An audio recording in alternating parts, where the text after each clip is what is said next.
All right, man. Hamadi Hump Day, back on schedule. Back on the usual schedule. So, Same time, yep, same place, same same station, time, right? except not for you. So, where are you at? Fill us No, in. I'm in Northern Ireland.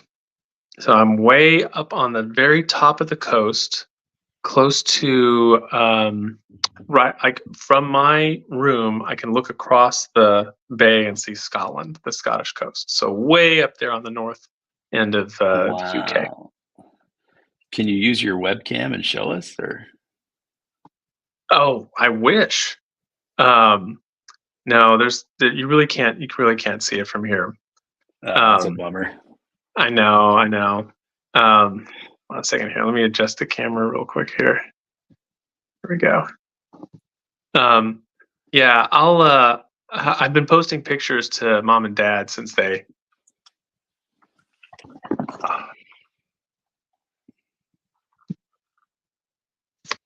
You there still? Yep, still there. Yep. Oh, that is weird. Okay, lost you there for a minute. I'm on I'm on hotel Wi-Fi, so it's Oh, um, right on, man. yeah. Well, So so what's the experience like? So like you get off you get off the plane and like what is it? Does it feel Irish immediately or like what's the well, or no. just So like any other airport? Yeah. for me, it didn't. Well, the funny thing is that you and I grew up with a lot of I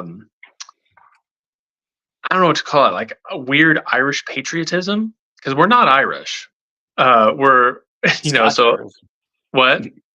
Scotch Scott? Irish. No, it's mom tracked it all. It's all Scottish, English on one side, and German, and then of course the other side is Persian and Georgian. Are Strangely you enough, serious? There's no Irish blood in us at there's all? no Irish, or if there is, it's like very tiny trace amounts. But we Dude, I've did. been Irish my whole life. This is shocking. I know.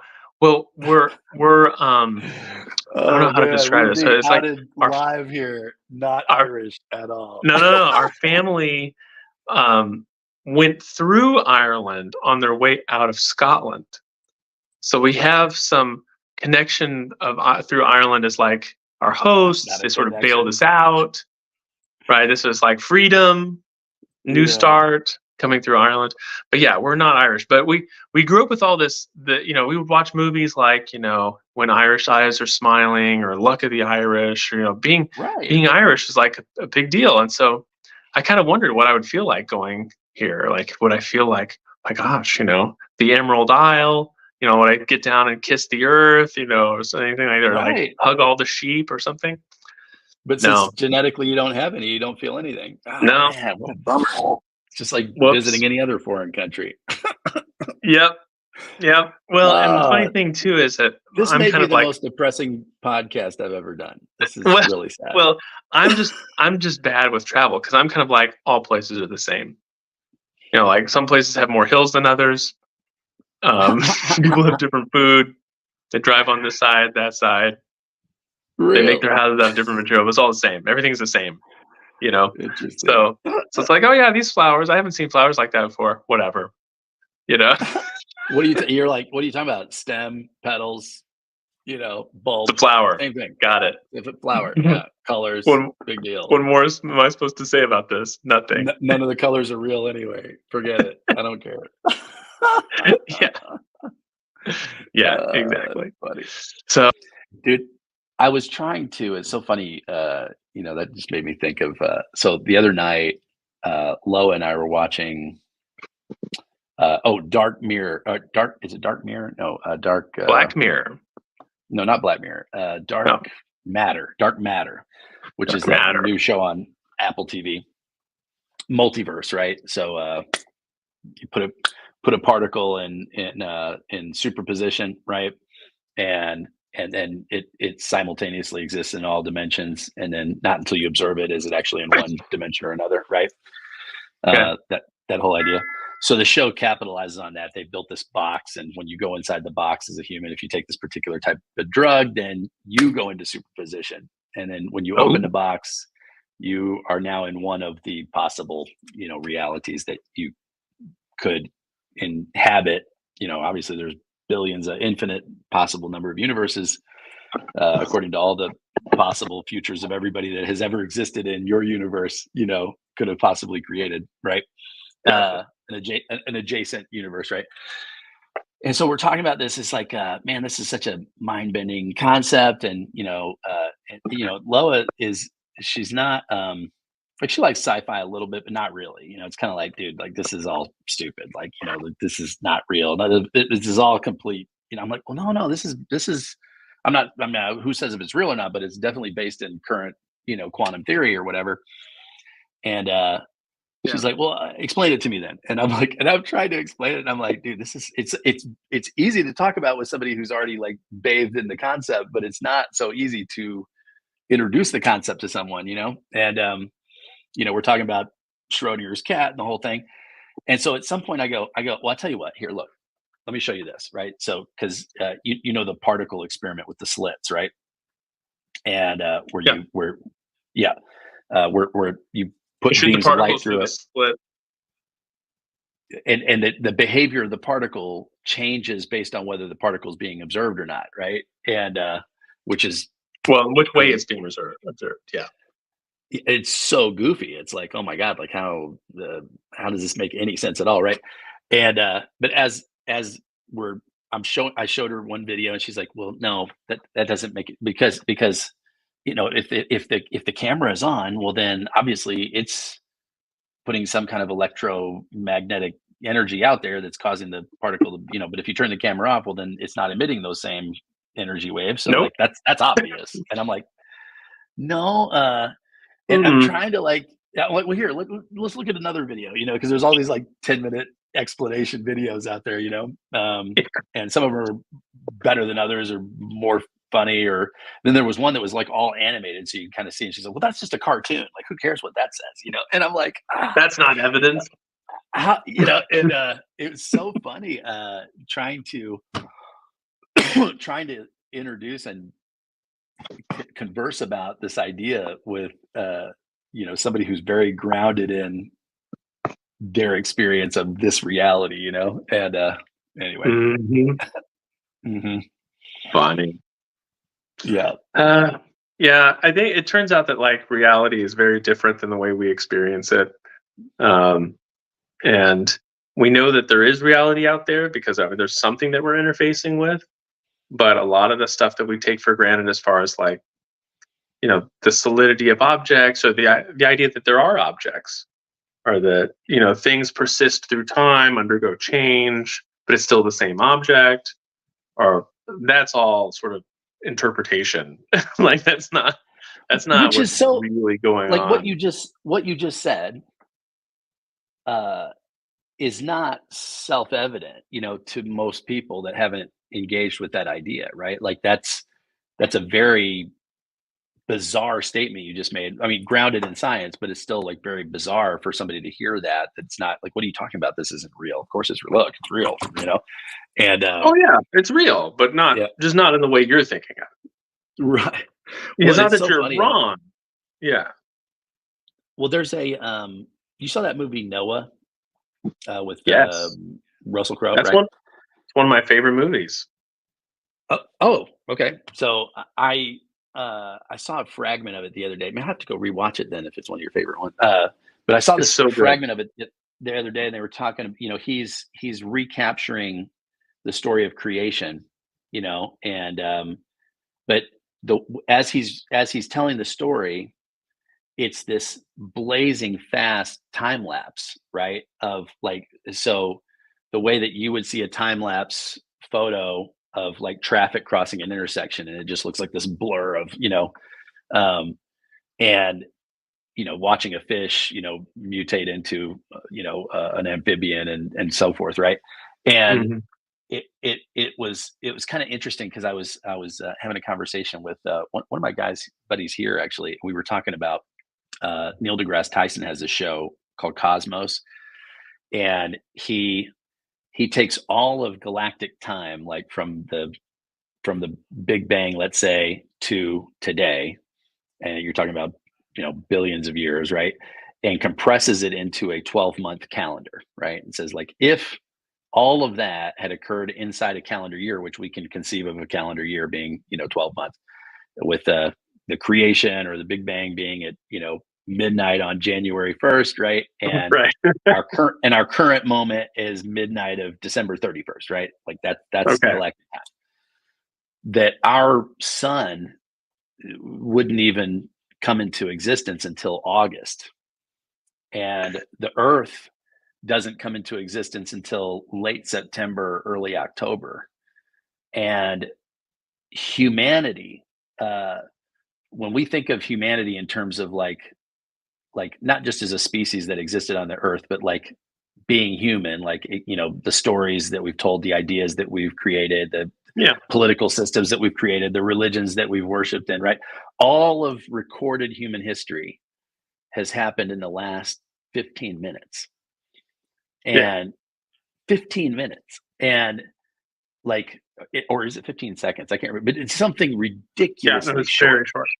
Yeah. Yeah. And it's like, wow, right? So if you think about galactic time being like that, and you think like say if you were outside of space time and could just watch the evolution of our system or the development of our system in a very short amount of time like that, you wouldn't see solid objects the way that we see them. Like you would see, I mean, we see this now in time lapse photos of like, here's an empty field, and then it gets paved, and then a hole is dug, and a building is erected, right? And then the building is abandoned, and then it decays and collapses back into the earth, right? And then the grass comes back and overtakes the site, and now it's back into the field Or that it was before, right? you could go a lot simpler. Just do the time lapse of the apple, and then it's like, okay, watch this, and then tell me this is one object. And it's like Right, it's really hard to do right. at that point when you see it in that context. In that context. And it's like the illustration I heard recently. I was listening to this podcast. This guy was talking about uh quantum mechanics and whatnot, and he was like, everything that we are experiencing as solid matter or something that's real or exist is, he's like, think about like the ocean, right? Like here's the ocean, and let's say you're on a raft and you're floating in the ocean, and all you see is water everywhere. But every now and then you can see a wave coming, right? Because and you can tell it's a wave because it's cresting, so you see that kind of foam on the top of the wave, right, as it's cresting. Hmm. And now you see, here's this wave, and for that moment you go, oh, there is a wave. Oh, and there's a second wave. Oh, look, they're two next to each other. It's like twin waves, right? Yeah. But then they disappear, and now they're just part of the ocean again. And the fact is that, like, that's the way reality is, that you have all of these objects that we perceive as real, but in actuality, they're just a temporary form that this energy is taking for a moment. And then it's like the froth on the waves. Like it's just that it's so ethereal. And I was like, wow, that's such a mind blowing idea. But yet you've seen evidence of that with your own eyes. You understand time lapse, and you can see, okay, you can step back and see that, wow, I've just been slowed down to the point that I'm experiencing this particular froth as reality. Well, I think the really funny part is that you have to be observing the world at exactly the right speed or within a really narrow range, right? Because if it's too fast, like the time lapse, then you just get like the froth over the top, and you don't. There's nothing for you to latch onto as an object.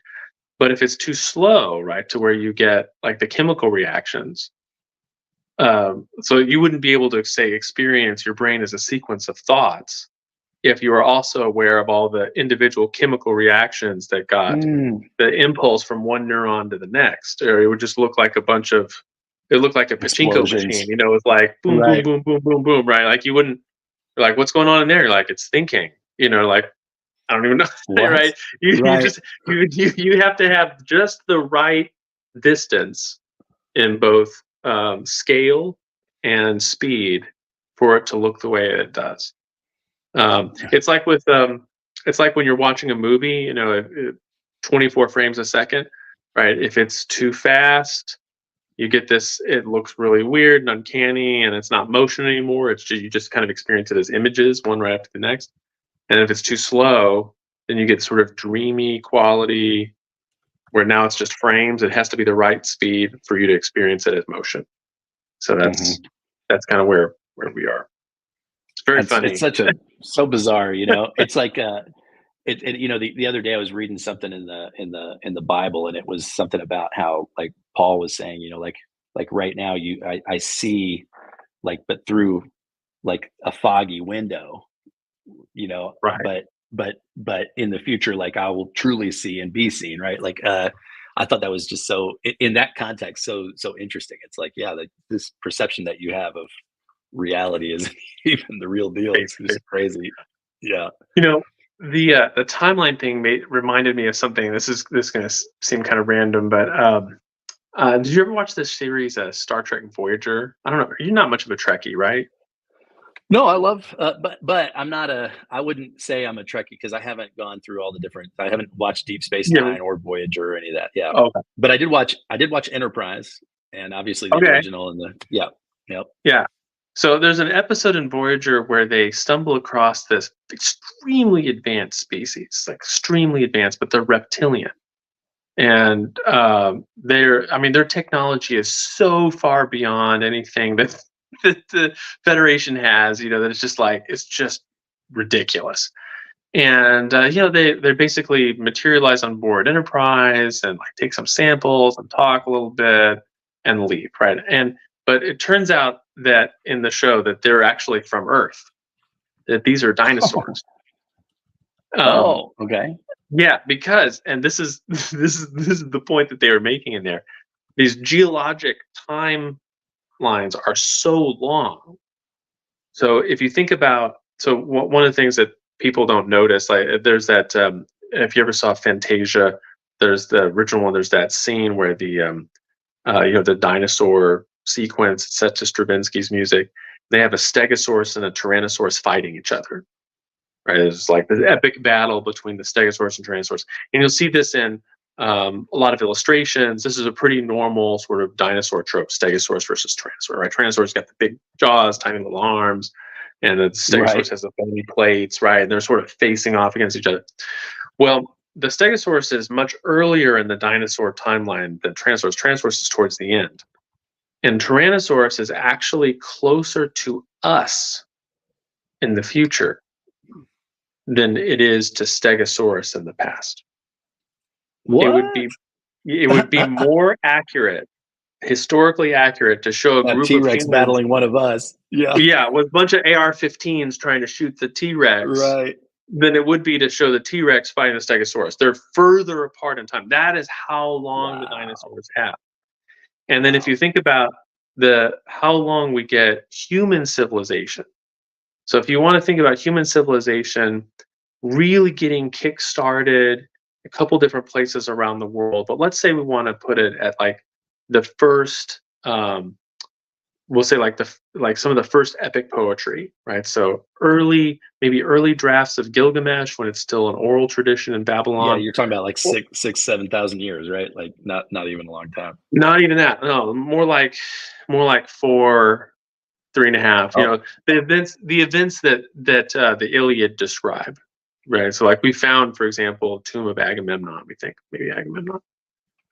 So like there is a war that goes on, right? Some of these people are real, and we say, okay, there's the kickstart. We got basically humans are like savages. I mean, if you look at Gilgamesh, the whole point of it is, the civilized man and his best friend, right, forest man, and like the friendship that they have, and like the way the forest man is basically tamed by civilization.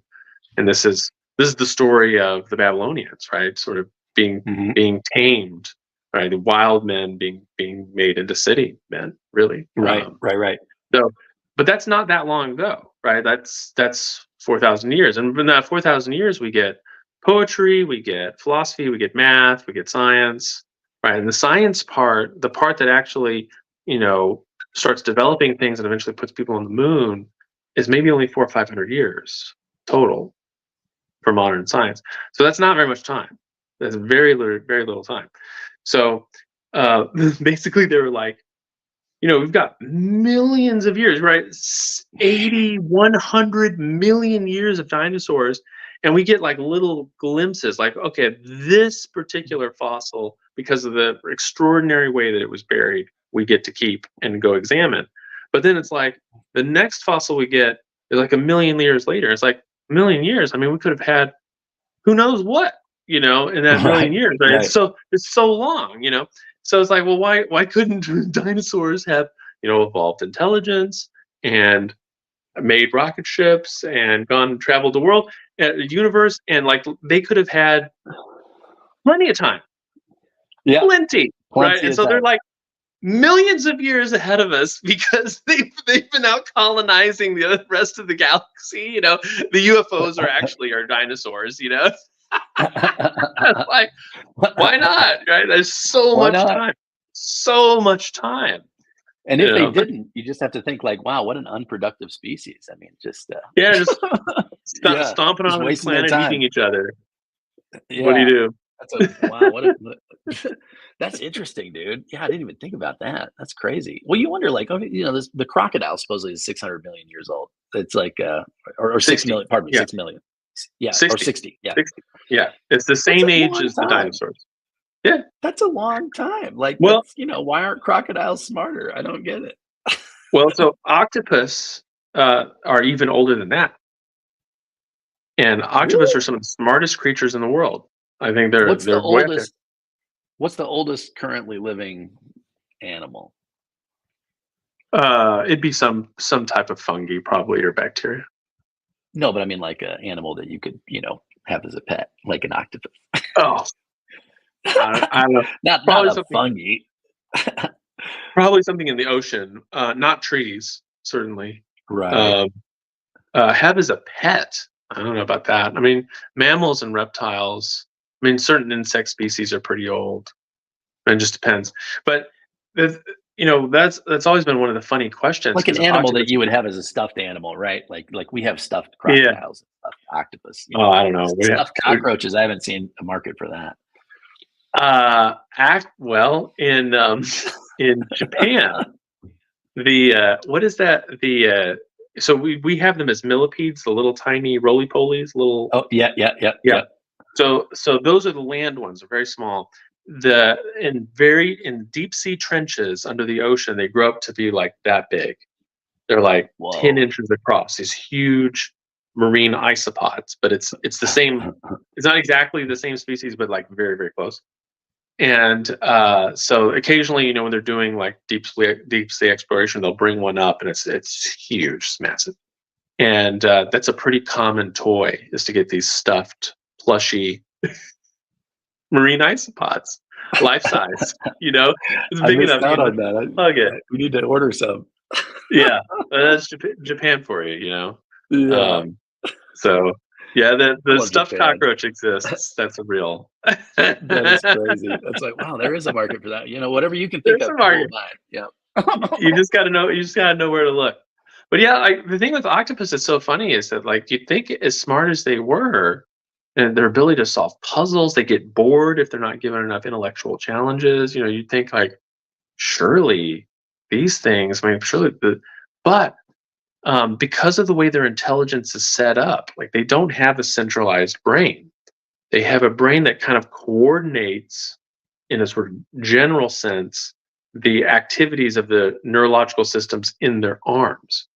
So it's almost like they have 8 different intelligence centers that are Mhm. sort of loosely federated together. It has a lot of really interesting advantages in the environment that they're in, and the fact that for example, they never meet their parents. Like the adults die before the babies hatch, so it's not like you get to pass on knowledge, and you need to And be. the And they, octopus an orphan. So yeah, sad. and they, yeah, well, and they don't live very long either, so they got to learn everything real quick, and they don't have a chance to pass it on. So it's like having basically 8 different intelligence centers Wow. is So pretty every generation is starting over, basically. starting over. Yeah. Yeah. So it's like, well, there's no way to progress. There's no way to gain culture because you just start over from scratch, and everything about you is designed to learn very, very quickly on your own. And so you don't have this thing where it's like, well, we can just percolate on that knowledge for generations until it You finally know, comes up with something. somebody brought up, it's an interesting thing you just reminded me of. Somebody brought up to me a couple of years ago the idea that we think of in terms of like our intelligence being in our mind, and that this is where all the thinking and reasoning happens. But in actuality, like, yes, that's somewhat true, but there's also like a couple other systems in your body that contribute to your intelligence. For example, like your gut, uh, for instance, there's all these theorizing about how your gut, like, and people say like, oh, go with your gut and all that stuff, right? It's like, Hmm. and a lot of times, like, if you feel guilt or remorse or whatever, a lot of that is in your gut, not so much like wrestling with mental pain, but like this Yep. anguish here, or like, oh, that made my stomach turn. Things, those Yep. sayings, right, or originated in the fact that like a lot of thinking or like that lizard brain type reactionary responses are actually centered not in the brain at all, but the brain is governing that to whatever extent you've developed that ability. But yeah. Well, human beings, at least in the Western world, didn't really use mind language until probably like 2000 to 1500 BC. Um, and before that, and maybe even for a good while after, um, they don't think about human beings having minds where all this stuff happens. So, like for example, if you're reading the Iliad, um, Achilles doesn't feel. It's not like he has angry thoughts. Like he feels a burning in his lungs is the way that Mm. it's written, right? He feels the burning in his lungs, and then like he grabs the spear to go, to take revenge. And it's like the burning in his lungs is like, well, that's But anger. like it's an execution of wrath, not so much like I'm sitting with these angry thoughts and deciding to No, take some action. Yeah, yeah, no, there's no decision. It's like yeah. it sort of wells up from your lungs, from your thumos, from in here, right? Or then other people will feel fear like within their stomach, like that. And but it's not like they thought scary things, they became fearful, and that made their stomach feel upset. It was the fear actually was the feeling in their body. And it's Mhm. much later that you get this stuff where it's like, no, no, the mind is a thing. Right, It's like a right. How do I space, stuff happens inside right. it, like that's Yeah. later, right? We don't talk like that, for the first several thousand years of human experience. You turned me onto a book, last year that, uh, talking about the origin of consciousness and, like, where Oh, this came from, right? And, Julian and I James, yes. yeah, I thought that was a really great read because I guess the debate is where did consciousness come from? Like that, I think that's the original question is like, okay, well, here we are as this species on this planet that as far as we can tell is if not the only, certainly like one of the very very few that has an idea of themselves and their position Mhm. in history and uh, an awareness of their species and perhaps responsibility for the rest of this whatever it is, right, that we've taken upon ourselves. But where Yeah. did that come from? Like how did that evolve? Or and of course, like if you're a if you're a strict like creationist person, and it's like, well, of course, you're made in the image of God, so he gave you that, but nobody else has that because we're the only ones that are designed that way. But if you take it from a evolutionary standpoint, it's like, well, that's not quite a satisfying explanation. So I guess Yeah. that's where this guy's Well, the I think the really cool thing about Julian James's approach, for those of you who haven't read this book, is that he doesn't take an evolutionary approach either, right? The evolutionary approach is to look at consciousness as something that happens biologically, something part of your neurology. It's part of awareness, right? So your ability to process information coming in and then doing stuff with that and then generating actions, that's mind.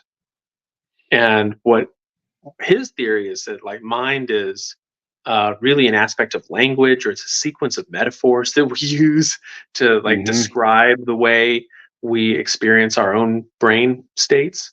And so if it wasn't for language and the metaphors that we have, the space, specifically the spatial metaphors we have of mind, there's no thinking or consciousness in the sense that we use it. A very strange theory, very cool theory. But I don't think, like, he sets it up as like a way to explain why people believe in God or gods or something like that.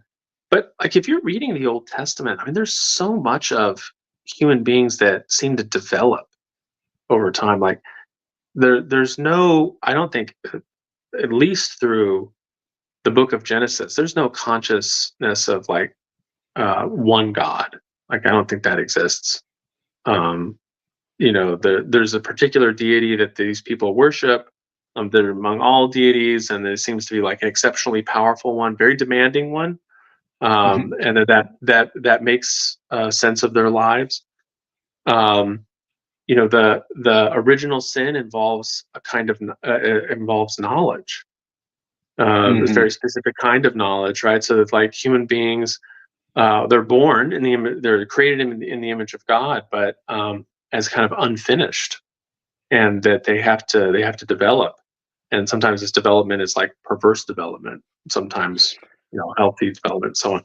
Well, So right. If you believe that account, that actually intentionally we were created intentionally without this knowledge of yeah, that we're talking about, right? Like intentionally created without that, and the best, most pristine, most closest to God-like state that we could have would be to not be aware of that.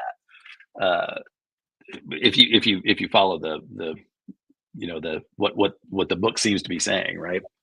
yeah, you get a fall, a sequence of fall, but it's Right. interesting that the fall is not just disobedience but also knowledge. I think that is a really intriguing thing It about is. this story. So, it's if Who someone said, told "Oh you you yeah, were like, naked? what I love what I now? love that line. I love that line. Who Who told told you?" you you were naked? Yeah. Yeah, yeah. It's like, what? Who have you What? been talking to? Like, you weren't supposed to know. You have learned some things I didn't want you to know. Yeah. Yeah, yeah. Maybe it's like, may, maybe that Genesis story is like the guilt of a people who learn something too soon. Mm. Right? They learned it arrogantly instead of being told, and so it's like you have this weird and continuous neuroses about it now. Like, I you think, know, it's that's interesting what you just said there, because I think that's a very common, I mean, for certainly for me, I mean, my experience of learning anything has always been shortly thereafter followed with some arrogance. It's like, it's like, oh, look at what I can do now, right? yeah, I mean, I see it with my kids. It's like they learn how to ride their bike. Now they want to like ride all over the whole neighborhood, and you're like, wait a minute, like you need to, but they're just, oh, nothing can happen to me. I'll just go over here. Like they're not, there's no responsibility with the knowledge, right? mhm, People are like that with money, like they'll make a lot of, I mean, I've been in that, in fact, I've been through that cycle multiple times. Like, like, you're broke and you're like, every dollar you treat with respect, like, oh, how am I going to spend this dollar, and do I want mhm. to add cheese to my burger or not, because that's an extra dollar, and you know uh and then you start making money and you're like, but you promise yourself while you're broke, you're like, dude, if I ever make some money, like I will never forget this, right? Like I will Yeah, never ever forget this. And then the first thing you do is forget. yeah. Yeah. Yeah, like, who was that person? I don't remember that. Yeah. Yeah. Oh, And I'll always be like this. Yeah. I was having an interesting conversation with a friend of mine about this, like the knowledge too soon. And he brought up a historical example I think is kind of cool. So, the expectation of privacy that people have today is really different from, or at least in Western countries, very different from in the past. So, like, you look at a lot of these, small hovels, for example, where people would live, and it was like one room. You're like, well, everybody sleeps in the one Or room. You're TP like, or whatever. Yeah. Yeah. Mhm. yeah, and you're like, well, we got 4 kids or 5 kids. Like, well, how does that happen? It's like, well, the kids are in the room, you know, sleeping over there, and we're going to be kind of quiet, or maybe not that quiet. And it's like there's this sort of awareness of stuff going on. And then you have sort of privacy becomes incorporated more. And then but we don't have total privacy where you've got like mom and dad have a room with the door locked, kind of thing. Hmm. And so people would have these experiences of walking in on their parents making love. And it's like, hey, I shudder. well, but the thing, yeah, okay, but we're middle-aged guys. But like, Yep. if you're a little kid, right, you're like, well, you do need to know that this is what happens, but you might not want to know it now, right? Especially since, Right. right, You learn too um, soon. it's too soon. And so maybe you're like, it's very confusing. You're like, well, gosh, are mom and dad fighting? Like, what's exactly are they in Right. pain? I don't understand what's going on. And then they're kind of mad at you, and they're like, get out. What are you doing here? And so like you feel ashamed of yourself. And so now instead of like, hey, this is something that's going to happen, and it's really beautiful or whatever, instead it's like now it's filled with like shame, and then maybe also like a feeling of pain, or maybe also of violence. Maybe it feels or looks violent to you because you Power don't understand it. dynamics, or yeah, right, Yeah. right.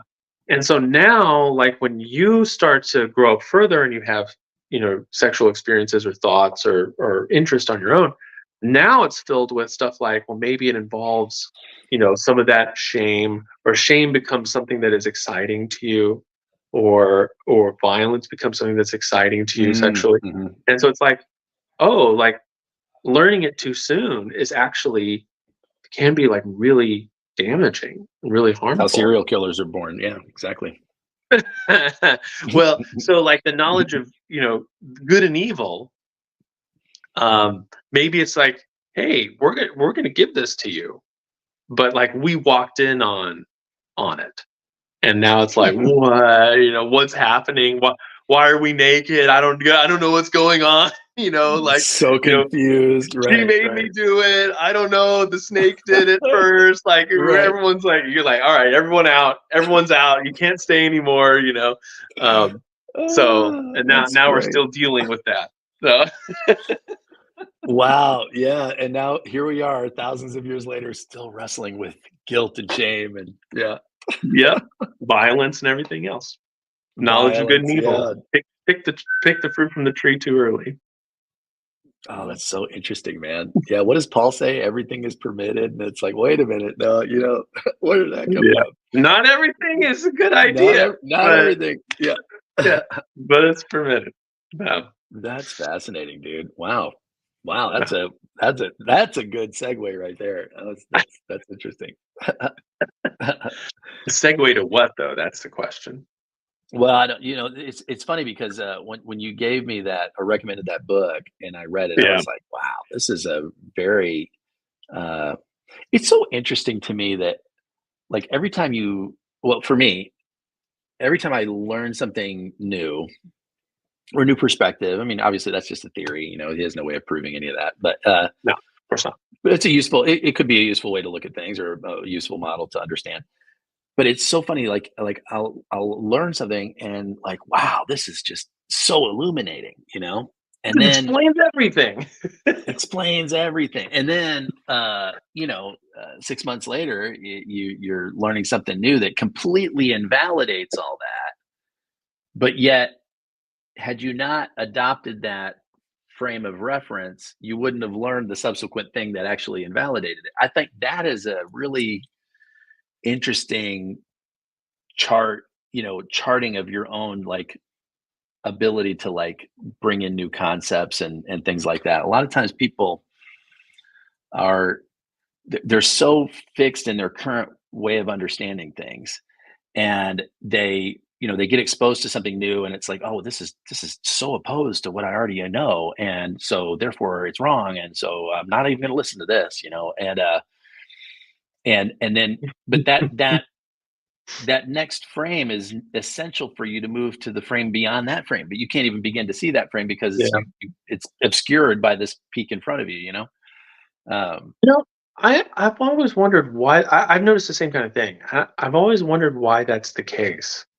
Because I can look back at plenty of times where I got really taken with certain ideas, and sometimes for years, and then eventually I was like, I don't actually think that's I think that's kind of foolish that I would be that caught up in it. Um, and then, but then I always look back kind of fondly with like, oh yeah, that was a cool time. Like I really got to explore that. And there's certain elements of it that I Right. think are pretty cool, but obviously Right. not as a system. Um, but so many people I know never do that, and I wonder if they were trained with arguments the wrong way. So, How you so? ever see that? Well, did you ever see that movie? It had Denzel Washington in it when he plays a debate coach for a high school debate. Mm-mm. I can't remember the name of it, but it basically is this high school teacher who is at a high school who's really famous for um, debate prep and winning debates. And The great debaters. yeah, That's what very, it's called. very, very descriptive name, very literal Yeah. name there. Yep. Um, That is it. but anyway, he has them like go through these sort of mantras to help prepare them for winning the debate. And basically they come down to something like, my opponent has nothing to add. His words are only there to confuse the truth that I'm telling. Mm. Right. And so he has them like repeat this over and over again. Now, of course, because the people who write the movie, it's just like a Hollywood movie. They're not really thinking very much. So it's They're kind of not like, in yeah, the that's debate right. world. Yeah. Well, it's not that. It's that they look at this as like a good thing. They're like, yeah, that's right. Oh, You have the truth within you. You don't need to listen to the other guy. In fact, listening to the other person is probably the way that you talk yourself out of like what you really believe. And it's like, yeah, you probably should be talking yourself out of what you really believe. Like, there's a really good chance what you believe is pretty dumb. Like let's right. talk you out of it as quickly as possible. Yeah. Um, Right. but yeah, this idea of like my opponent he has nothing to say. My opponent, right? And so like the argument becomes something about winning and losing. And if you think about like argument the way it's typically encountered in like normal American life would be either debate, so that would be through the political sphere, or through the legal profession, which again has winners and losers. It's And so, adversarial by nature. Yeah. Yeah. yes, right. So argumentation really is about like my position or my client's position being the one that wins, and the other person has nothing to say. Hmm. And I think that because that's the way most people encounter arguments, they're not sitting there thinking like, oh, arguments are a wonderful way to hone your beliefs or prune your belief tree of stuff that is dead weight and is holding you back, or it's a way to explore things. And so like most people they'll see like multiple different arguments or different viewpoints, and they all both seem kind of plausible, and they're like, well, I guess argumentation is just whoever has the best speech is going to win, instead of thinking that like, well, no, actually maybe you're not strong enough mentally to be able to weigh these two Hmm. appropriately. Like maybe we need to work on you first. And so they never Yeah. get that. And so then it's like, yeah, they wind up going all in on some idea, and then and that's it. Like, any That's evidence right. to the contrary, they have nothing to say, to the truth that I What, am. what, right. And then also like when you encounter input that doesn't fit your set of beliefs, you end up like rationalizing that data away or Yeah, it doesn't uh, count. It's doesn't count. It's not real. Yeah.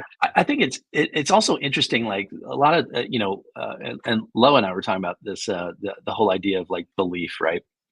Mhm. Uh, we talk about like things that you believe, right? Like so, like I believe I'm a good person. I believe that an electric car is better than a gas car. I believe that riding on a motorcycle is more fun than whatever, right? Like, but whatever. I mean, we can go just make a list of beliefs, right? And like to her, she's like, well, I would never believe something unless I knew it was true. And I'm like, well, but we all believe things that we can't possibly know are true. Like that it's useful to believe them, right? It's like um, and I think there's sometimes not an examination of like, okay, these beliefs, were really useful to me up to this point, but now they have stopped being useful. And so now, Mhm. uh, what should I continue to hold on to this belief or that belief or whatever the case may be? Like, um, I'm Do thinking you? of a business owner I know who, like, for a long time, like the stuff that they would offer on sale in their business, like it was very targeted, like in these areas, because he knew that these were the highest profitable and what people wanted, and blah blah blah, and the rest of this was just all a distraction. You know, things that he could have offered in that vertical. And then, recently, he's figured out, oh, you know what, actually, there's a lot more profit and stability if I add on these things to these things. And now I have and he's had to, but it was difficult for him to do that because he was so, he had espoused the belief that all of that was not Mhm. relevant to his business. And this is what we do. Right. And step one is like, I got to let go of the, oh, this is what we do type of thing. And like, okay, well, what I'm actually trying to do is, serve my customers and also perpetuate my business. And both of those things are not as well served with this set of beliefs as they would with these set of beliefs. And so let me expand my belief set and discard a couple of these Yeah. limiting beliefs, for example. Um, and it's been interesting to watch. Yeah, I'm thinking of this particular situation because I was just dealing with it a couple days ago, and it's like, to me, it's fascinating. It's like, dude, that's the hallmark of someone who is uh, engaged with, like, the questions of how do I how do I progress, right? How do we Mhm. progress? And a lot of progressive motion has to do with, like, setting aside things that you have believed that may or may Sure. not be accurate. Yeah. Do you, do you think it's possible to believe something while being aware that it is merely a belief? Oh, for sure. I do. So I kind of wonder, like, Like I a think, belief that you choose versus a belief that you feel. well, so like classically, you would think about like a stages, right? So it's like you'd be aware of an idea, and then you would consider an idea, right? So considering the idea would be thinking the idea, right? And then if you think the idea as true, you think that the idea is true, then that would be belief. That's just kind of all it is, right? And then above that, if you believe the idea and then we're going to add something extra to it, and there's a big debate about what extra you're adding, right? If it's justification or evidence or something, right? But this, but believing that it's true, believing it plus this extra thing, and we'll call that knowledge. And that's what you want. That's the best stuff, right? Because belief would just be like opinion, right? Knowledge would be Mm. different. It's A more. step up from belief, right? This is knowledge. Yeah, These aren't it's beliefs. This is knowledge. knowledge. Yeah, right. Yeah. Truth. Um, so, but there's that. So, like I said, classically, you think of the belief as thinking something as true or thinking that it's true. But if you're conscious that it's like, well, I'm just choosing this, then do you really think it's true? Well, so It let's seems ask the then you question don't in actually reverse. believe it. It's something else. You have some other, I don't know what we would call that, right? But it wouldn't Well, be so let's belief, it would be something else. yeah. Well, so to avoid getting into a semantic, what is this word or what does that word mean? Let's do it Right. in reverse Okay. to deal with the concepts, right? Okay, so a podcast that Loa and I were listening to. It's one of her podcasts about being a mom and being a powerful mom, basically, right? Okay, so here's a scenario where a mom takes her young child to the grocery store, and the kid starts having a meltdown in the grocery Okay. store, Never and the happens. mom is right, and the mom is super embarrassed, because everybody, she knows is, like, looking at her and judging her for being a bad parent, and she got to get her kid in line because, like, everybody's judging her, and the kid is disturbing everyone and whatever, right? And so, she brings, a level of ferocity to the encounter that is not necessarily productive, or whatever, right? And so the podcaster, who's a, you know a, a therapist, basically says, well, all of those things, like you're thinking everybody in the store is judging you and thinking you're a bad mom. And in reality, if you just stop and think about it for a minute, you have no way of knowing what those people are thinking. Uh, let's say 200 people in the store or 100, whatever the number is. I mean, you could probably, you're going to go poll everybody and ask them. And then even if they told you what they thought, are they going to truly tell you what they think or tell you what they want, what you want to hear, or whatever they think would make, empower you? And they say, who knows, right? Or maybe they're just a jerk and they would say, yeah, you're a Well, terrible parent, right? Whatever. how would you think about it, right? If someone next to you, their kid was melting down, what would you think? Would you be like, Well, wow, well, that parent sucks? Probably well. not. So this is the genesis of the conversation here. So the therapist's suggestion was, instead of, since you're making it up what everybody is thinking, you can't possibly know, you're making it up, Mhm. right? Instead of making up that everybody is thinking you're a terrible parent, instead, what if you made it up that everybody was on your side and they were on your team, and they have all been in that situation before, and they know what it's like to have a kid melting down, and they know that you're doing the best that you can, and so and they're all pulling for you. They're all pulling for you to be successful. They're all pulling for your kid to get his act together, right? They're all pulling for you, right? And how Mhm. would that impact the way that you deal with your child? Now, at the end of the day, the ultimate outcome of whatever sets of belief that that mom has at that moment, right? The ultimate outcome is to impact the conversation that she's going to have with the child, which is ultimately where, for her, the most important, and for that child, the most important thing that we're dealing with is, how's that interaction going to go? How is she going to be with that child? Is she going to be nurturing? Is she going to be firm? Is she going to be, angry? Whatever the case may be, right? Yeah. Um, so, which I thought was just a great. I was like, oh, that's an interesting hack. That's a good life hack, right? Just alter your belief set and bring that to the conversation, right? And for Lola, she was like, so I don't understand how you could do that. I mean, I believe that everybody is judging me for being a bad mom because everybody is judging me for being a bad mom. So I can't just make up that they're all of a sudden they're all on my team. I'm like, well, but can you or can't you, right? So she was very stuck on this belief thing that like, oh, if you believe it, then how are you going to just change what you believe? Like, I mean, I can't just snap my fingers and believe that the sky is purple, like it's obviously blue, right? And and so so it was just a very interesting conversation as we went through, like, just to kind of see. I was like, oh, so how would you interact with it? Well, I mean, let's say I could try that technique, but I wouldn't really believe it. I would know that I was making it up, so I wouldn't believe it, Mhm. you know which is your Yep. question, right? Yep. It's also interesting to see. I was like, well, does it impact you at all to know that what you believe, like in your gut believe that everybody's judging me for being a bad parent, right? That also is a belief, that it's a conjured thing, that because of your experience, that's the way you would feel about it. So you assume everybody else would feel the same way, or however you've come to this conclusion that that's what everybody thinks, right?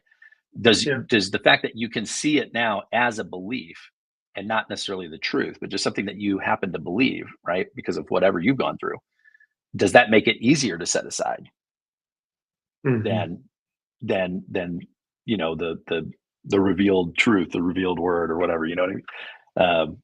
Yeah. Like you'd I think there's probably a benefit in calling it out and say, look, like that's not knowledge. You don't know that. You may believe it. It may seem true to you. That's fine. But you don't know that. And since you don't know that, um, you don't necessarily have to act on that belief.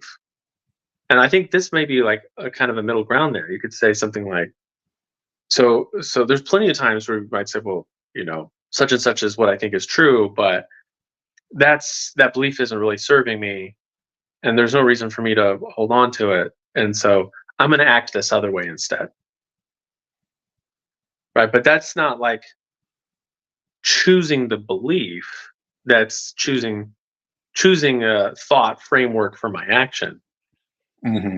But it's different, right? Because I'm not Have you because come then to I'm not believe saying it? maybe I do. You're saying the word, you're saying the word belief is like, it's not something that I can actually conjure. It's something that that's more organic. That it just Well, it's kind of it's more it's kind of an open spontaneous. question. Like I'm trying to think of a time, and maybe you have, like a time where you, again, thinking of belief as thinking that it's true, right? Hmm. Having a thought, thinking that it's true. I'm trying to think of a time when I've had a thought and I thought that it's true, but I was aware that I was like it was arbitrary or something like I have decided that this is the truth kind of thing. I'm trying to think of a time that I've done that. Mm. Um, other than as a kid, right? Who cares what's going on with that? But like, you know what I'm saying? Like, yeah, Right. right. But like, can people do something like that, or is it something more like they decide, like, hey, I'm going to choose this other course of action, and so I'm going to just I'm going to tell myself that this other thing is true, Mm. or that like, hey, Yeah. we're gonna go through the grocery store with the kid crying with this idea in mind, and we're gonna like make believe this idea till we do believe it. Uh, Well, you so know. either staying with the grocery store example, right? If it was possible to know what all 200 people in the store were thinking, right? Mhm. You would probably find that some of them are absolutely judging you for being a terrible parent, and some of In my them day, we are. used to spank the kids when they would do that. That's right, man. Old Testament Yeah. stone that little sucker. Like he doesn't deserve to live. Uh, okay, so you got Rebellion. some people that are in fact judging you. You have some people who are in fact pulling for you, right? Mhm. Because there are some people that are just like that, right? Like they're going to pull for you and they're whatever. And then you have some people that aren't even aware that the kid is crying at all because they got their headphones in and they don't even care. You got other people who you probably have some child predators in there who are like, oh, that sounds pretty attractive, right? I mean, whatever. I mean, you can have a whole spectrum of, and now that I know what every individual is thinking, I still am going to have to select. Uh, I mean, it doesn't. It would that perhaps relieve me of everyone in the store is judging me, because obviously not everyone in the store could possibly be judging you, right? So like Mhm. certainly only a fraction of those people. Now it could be 72% of them are, right? The vast majority, right? But there are 28% who are not, right? Um, so I think out of all of the useful thing, or out of all the possible things that I could put on as a context, why would I not Mhm. choose one that is more empowering to me? If that makes sense, right? Like, yes, I Yeah. default to this one because I am a judgmental person and I would judge somebody as like, I don't even like kids. I don't, why did I even have kids in the first place? You know, uh, versus no, I'm going to put on like, because, like, and that's the thing. Like sometimes, like I see it in myself. Like I believe that this email that I'm writing or this whatever is very important and I got to get it done to close this deal, and the kids are like crawling all over me and they should just learn to behave themselves, and why can't they see blah blah. And then I have to kind of remind myself, no, no, no, what I really believe is that the time with my kids is the most important thing, and da da da da da, and I can close this deal tomorrow, and yes, what are you playing with, right? So like Mhm. sometimes you do have to kind of set aside, because you have uh I don't know what the right words are there, but yeah, you do, like sometimes you could be in an argument, let's say with your spouse, and it's like, why, or your partner, and it's like, why are they always so negative? Da da da da da, right? And that's something that you believe, that you're with a negative person or whatever the case may be, and then you remember that, oh well, that a belief that I could put on, which is almost certainly true, is that they're very concerned with safety and stability, and also wanting to make sure that we're thoughtful and prudent about the actions that we take. And so, these questions that they're asking are actually massively useful, and not only useful, but a huge gift to me to go through this inquiry before we make a decision on it, right? But Mhm.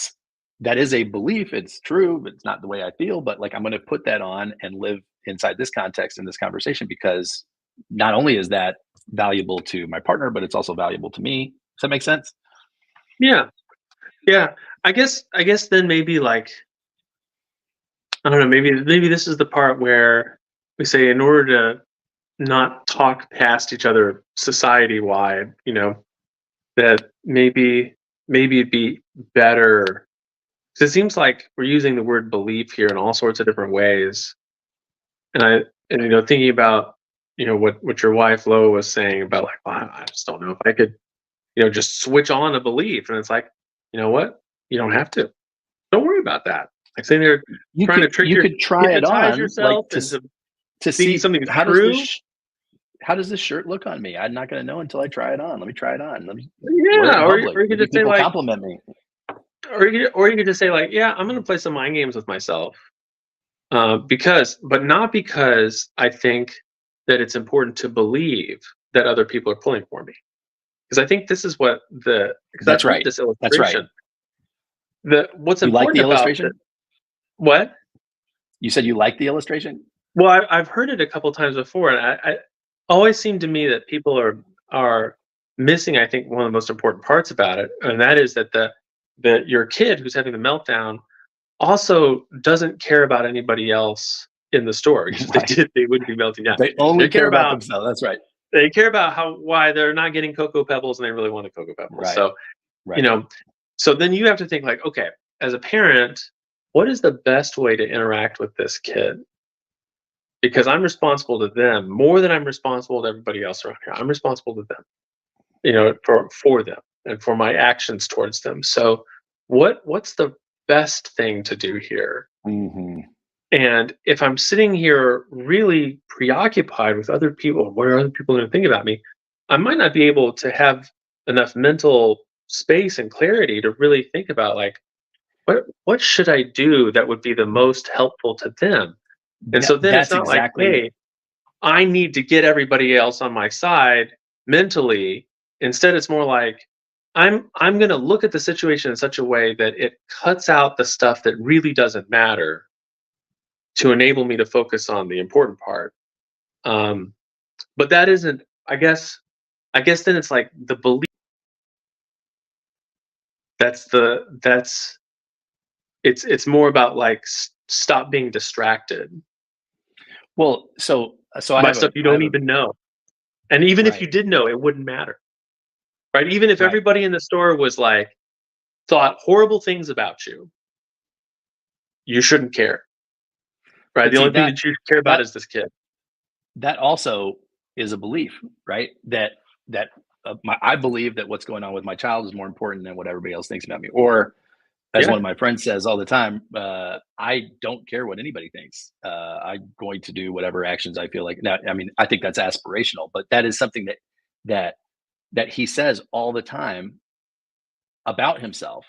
And I think yeah, it's almost a way of self-programming, because it's like, well, if I say that often enough and in so many contexts, then I will begin to lose my concern for, you know, and be able, which to your point, like the most important thing, I'm the steward of this child and I've been granted this responsibility. And so therefore I have certain duty to show up in a certain way here. That is what's important in your context to you, right? And to that child, right? And so to what if I have a set of beliefs that's causing me to be distracted by what everybody else says, then that's obviously not a useful uh, yeah, framework. Yeah, yeah. Or exactly. the really, it's I think it's not even the belief that's the problem. The problem is that you care so much about what strangers think about you. Right. And it's Yeah, like, that's a whole nother problem. yeah, well, that's the thing. If we can get rid of that or attenuate it, right? Really Hmm. pack it into a little box and tuck it away in the corner of your mind somewhere. It's like, okay, it's there, but um, then it's like, well, you're not sitting here worried about, oh my gosh, people are looking at me, because you're like, they probably are. Yeah. Okay, then now what, right? Um, so then it's, I guess it's like that's the real root of the problem, right? Hmm. Not that you can change your beliefs on command and you've picked the wrong ones, but that like you you you're worried about something that really doesn't matter. And like if you look at it for just a few minutes, you're like, why is it so important to you that the strangers in the supermarket think that you're doing a good job Right. at all? Right. You get a Why badge does that now. matter? Can 72% you of shoppers approve. yeah, it's like, can you Yeah. articulate to me why this matters to you? It's like, I'd say probably you can't. Yeah. Or like as you start to say it, you're like, wow, this sounds kind of silly. Do I have to keep going? Like, yeah, I got to finish the explanation. Like, oh crap. Okay. Well, it's interesting. So if you think about the genesis of the thought exercise, right? It originates with a parent who's struggling with how to deal with their child, and the reason they're struggling is because, not because this is annoying to me, but because I am disturbing everyone, right? Mhm. And so what is a useful hack there to change your way of being with your child? One way is to, well, imagine that they're all thinking this other thing. The other way would be to simply stop care what they think, right? But it's very difficult to stop caring if you care about Oh, something, right? much Yeah, harder. Which is, by the yeah. way, one of the, I think your use of the word hack here is so correct. Like when people talk about like, hey, I've got a great life hack. You get 8 hours of sleep every night. It's like that's not a hack. That's a solution, right? That's Right, you know, right. right, A hack is like a very clever shortcut. And it's like, right. yeah, the solution would be to become independent or more Of independent of random caring what people think. strangers' Right. opinions. Right? Like you care about your opinion, you care about the people around you that you know are wise, you care about their opinions, but not just everybody's opinion, right? That doesn't matter to you. Okay, that's the solution. But maybe in the meantime, we got to hack the system a little bit and be We like, could you know we what? could pretend this other thing. Yeah, everybody around me, they are my friends. They want me to succeed. Cool. I've hacked the Cool. system. Oh man, great stuff, man. Well, it's funny too, like when you were saying, as maybe kind of a final thought on this before we wrap the podcast, but just the whole idea of like the beliefs that you have and how they impact how you see other people. For example, since we haven't talked politics at all, it's such a tragedy. Show that had Oh, its origination, and let's talk about politics. But it's so interesting. I was talking with somebody a couple days ago, and they were like, "We just got to get." They were basically talking about Democrats, right? And they're like, "We just got to get these Democrats out of here because." oh, Which that'll maybe solve everything. maybe that is the solution, right? But their mindset was, we got to get these people out of here because they just hate America. They just are trying to destroy America, and we got to get them out of here so that we can save our country.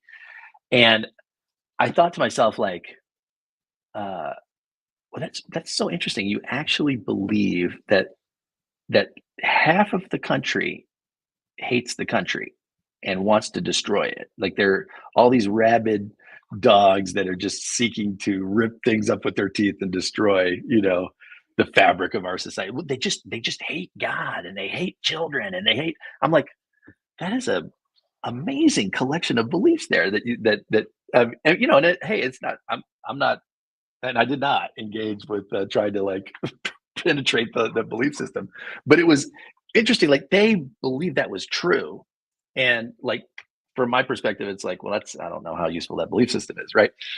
Versus like, and then I had to kind of like look at myself, like, do I have any of these? Like, I probably do actually. What do I believe that is just? And I can't remember the guy who said it, but he's like, it's not the stuff that we don't know that gets us in trouble. It's the stuff that we don't know that just ain't so. It's the stuff that we know that just ain't so. Yeah. Just ain't something, yeah.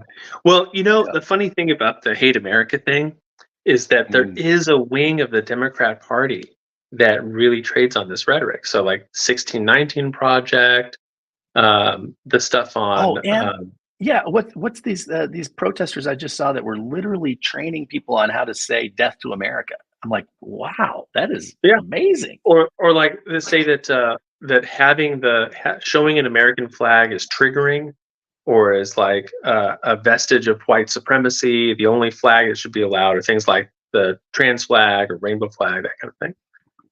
Maybe the Mexican flag, depending. But it's like, okay, I mean, there is a branch of the Democrat Party that is overtly like they say it. We we hate America, so it's kind of like, okay, fine, we found them. There you go. Right. Yeah. So But I it's mean, also like, that's kind like of a like funny on one the to me. I know that's not what the but, people who are saying this mean. I mean, they're talking about policy stuff. Um, well, so I think but I it think is funny.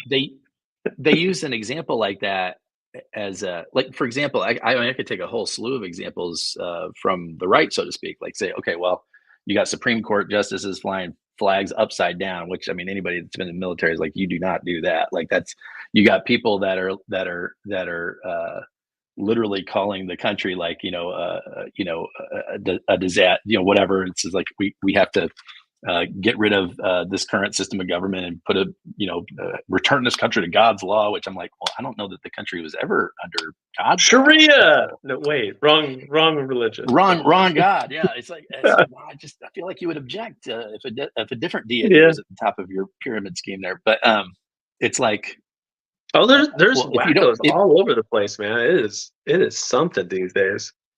But I also don't think like, okay, if I am dialoguing with somebody, it's not useful to put that lens on there that, oh, this person hates America and wants to disrupt. It's like, well, I mean, even when you and I have talked, you're like, like I kind of lean towards anarchy a little bit. I kind of want to see the system collapse. I don't think, oh, Russ hates America. He just, it's like, well, this outgrowing of America is certainly not as functional as it should be, and it just needs to be ripped out so that we can build something that is functional. It's like, I love the idea of what this country, just not the outgrowth it's currently in. I always thought it was useful to divide up, and a lot of people have these two just kind of combined in their minds, but to divide up nationalism from patriotism.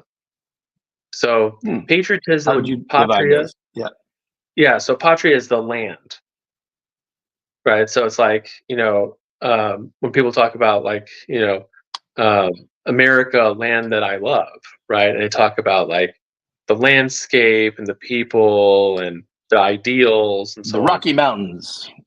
Yeah. Well, yeah, but like you see this a lot, I think, in the best versions of country music, right? Where it's like, what was that?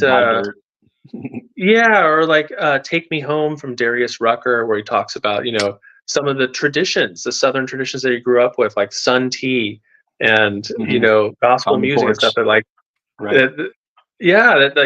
This patriotism, right? The fatherland, right? This land that I was connected to, that I was born here. I'll probably die here, like whenever I leave, I know that I should be back home, like that kind of thing. Right. And that's different from bury me under the Nationalism would be like devotion towards a particular form of government, right? Or the government, the regime that is currently in power. And I'm not saying that's always wrong, right? There might be plenty of times when nationalism is a wonderful thing, right? Like I'm not saying one's bad, one's good, but you might find yourself in a situation where you're like, wow, the government right now, wherever you are, might be like so corrupt that you're like, I cannot be nationalistic, like I can't sit around here and go like, oh yeah, let me, swear allegiance to, the government of my country. Like, oh my gosh, like I feel like they're evil. But you don't feel that way about the land and the people. And so you can be patriotic without being nationalistic. And I think it's very possible to do. And I think that a lot of times when we hear people say like they're like hating America, this is really what the one side says, you're insufficiently nationalistic. And it's like, yeah, we're not nationalistic, but we're patriotic. We love America. Just not in love with the current regime, let's say. Yeah. Interesting. Yeah. See, we do wind up talking about politics. I had to bring it in, man. I mean, had to happen. Had to bring it in. We were like 1 minute over. Now we're like 13 minutes. We spent 12 minutes. That's good. That's good enough. Okay. So how long are you over there before you come back? About a week. Coming back next week. I think we're flying in next Tuesday. So. Okay, got it. So, I can give you a travel report next week when we travel log on Wednesday then. Yeah. Well, dude, enjoy, man. Kiss the Blarney Stone, and let's see if it enhances your flow of lingua, my linguistic charisma. flow. Yeah. Well, we'll find out. We'll see what kind of accent I have next week. Make sure you use lip sanitizer. I hear millions of people kiss that thing. Yeah. That rocks a hoe. All right, man. Talk to you later. See ya.